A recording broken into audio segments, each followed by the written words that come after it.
पुरुषार्थ। पुरुषार्थ क्या है, कितने हैं, इनका उल्लेख कहाँ मिलता है और प्रत्येक पुरुषार्थ का अर्थ क्या होता है। पुरुषार्थ दो शब्दों से मिलकर बना हुआ शब्द है, पुरुष और अर्थ, जिसमें हम देखें तो पुरुष यानी व्यक्ति या मानव और अर्थ यानी उसका उद्देश्य, यानी मानव के उद्देश्य। ऋग्वेद में और अन्य पुराणों में 4 प्रकार के पुरुषार्थ बताए गए हैं, जिसमें धर्म, अर्थ, काम और मोक्ष की व्याख्या की गई है।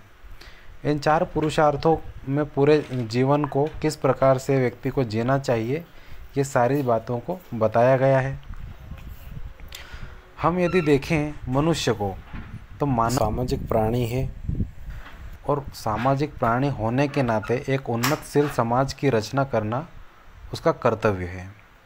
लेकिन उन्नतशील समाज की कल्पना तभी की जा सकती है या रचना तभी की जा सकती है जब व्यक्ति का व्यक्तित्व विकास उच्च शिखर तक हो चुका हो। ऐसे में व्यक्ति के व्यक्तित्व विकास के लिए ही ये 4 पुरुषार्थ अर्थात उद्देश्य दिए गए हैं, बताए गए हैं कि एक मानव के अपने जीवन में किस प्रकार से मूल उद्देश्य होने चाहिए। इस तरह से 4 पुरुषार्थ है, धर्म, अर्थ, काम और मोक्ष। प्रत्येक पुरुषार्थ को हम देखेंगे, जिसमें हम यदि इनके अर्थों की बात करें तो धर्म, अर्थ, काम और मोक्ष को व्यापक अर्थों में लिया गया है। एक ग्रंथ है उसी समय का महाभारत। महाभारत के अनुसार धर्म की जो स्थापना है वह सृष्टि के हित के लिए हुई है। धर्म को नैतिक सिद्धांतों के रूप में भी लिया गया है, जिसका आधार विवेक था। धर्म के द्वारा ही संसार सागर को पार किया जा सकता था। धर्म हेतु संयम का जीवन व्यतीत करना चाहिए, ऐसा गौतम तथा याज्ञवल्क्य ने धर्म को श्रेष्ठ स्थान दिया है। तो इस प्रकार से धर्म यदि हम देखें, एक पुरुषार्थ होता है धर्म। सबसे पहले यहाँ पर धर्म का अर्थ होता है विशाल, व्यापक, विराट या विलक्षण। धर्म का अर्थ किसी एक धर्म या एक संप्रदाय से नहीं है। जैसे कि वर्तमान समय में हम धर्म का अर्थ मुस्लिम धर्म, हिंदू धर्म, सनातन धर्म, सिख धर्म, ईसाई धर्म, यहूदी धर्म आदि धर्मों से लेते हैं, जो कि एक तरह से इस धर्म से मूलतः भिन्न है। इसका मुख्य कारण यदि हम देखें तो जिस समय 4 पुरुषार्थों की रचना हुई उस समय भारत में कोई धर्म था ही नहीं सिवाय एक धर्म के। तो अन्य धर्मों की कल्पना करना तो दूर की बात है। तो इस हित में यदि हम देखें तो धर्म का अर्थ पर्टिकुलर आज के धर्म से नहीं है। धर्म का अर्थ विराट बताया गया है, बड़ा ही व्यापक और विस्तार और विलक्षण रूप बताया गया है। जिसमें हम देखें तो धर्म का अर्थ होता है जीवन में संयम या विवेकशील व्यक्ति, जो कि अनुशासन से चलता हो, जिसके जीवन और मन में पवित्रता हो, वही धर्म होता है। धर्म अर्थात एक दर्शन है जो लगातार चलता रहता है। तो धर्म का अर्थ व्यापक लिया गया है और बिना धर्म के यानी कि बिना विवेक और संयम के व्यक्ति जड़ हो जाता है, अर्थात आदि मानव में, और उसमें कोई अंतर नहीं होता है। वहीं दूसरा पुरुषार्थ है अर्थ। अर्थ का अर्थ होता है आजीविका चलाने का साधन। अर्थ मतलब रुपया या पैसा या कोई भी व्यापार, आजीविका। अर्थ जो है यह एक प्रकार का इसे उद्देश्य इसलिए बताया गया है क्योंकि उस समय से प्राचीन काल से लेकर आज तक भी हम बिना पैसे या बिना पूंजी के कोई कार्य नहीं कर सकते हैं। अर्थ को भी एक व्यापक रूप में लिया गया है और मनुष्य के जीवन में लौकिक उन्नति का साधन बताया गया है। अर्थ के द्वारा व्यक्ति धन और शक्ति का संचय करता है।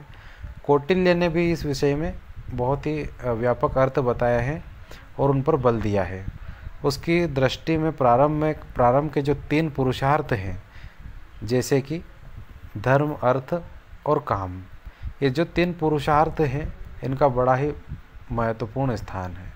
धर्म और काम की उत्पत्ति अर्थ से ही होती है।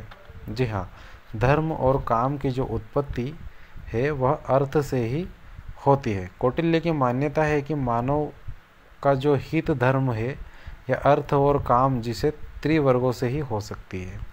अर्थ के अभाव में विकास संभव नहीं है, और यह बात सत्य है। यदि व्यक्ति के पास रुपया पैसा ही नहीं होगा तो उसका विकास कैसे होगा? लोग उससे दूर भागेंगे, क्योंकि वह किसी के भी उपयोग में आने के लायक रहेगा ही नहीं। इसलिए अर्थ के अभाव में विकास संभव नहीं है।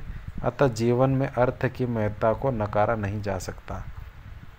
वहीं बात करें काम की, काम अर्थात सेक्स। धर्मशास्त्रों ने काम की जो सर्वथा निंदा की है। कई धर्मशास्त्र हैं जिसमें जो काम एक पुरुषार्थ है उसकी निंदा की गई है। उन्होंने अन्य पुरुषार्थों से भी काम को निम्न कोटि का पुरुषार्थ माना है, लेकिन बिना काम के जीवन की उत्पत्ति हो ही नहीं सकती, ऐसा भी देखा गया है। वहीं कौटिल्य की मान्यता है कि जो काम है धर्म और अर्थ के प्रतिकूल न होते हुए व्यक्ति को उसका भोग करना चाहिए। उसकी दृष्टि में आनंद रहित जीवन व्यर्थ है।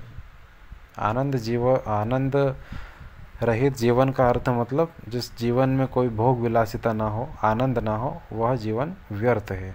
वास्तव में काम से ही संसार की सर्जना हुई है, और यह बात सत्य है। बिना काम के संसार आगे बढ़ेगा ही कैसे?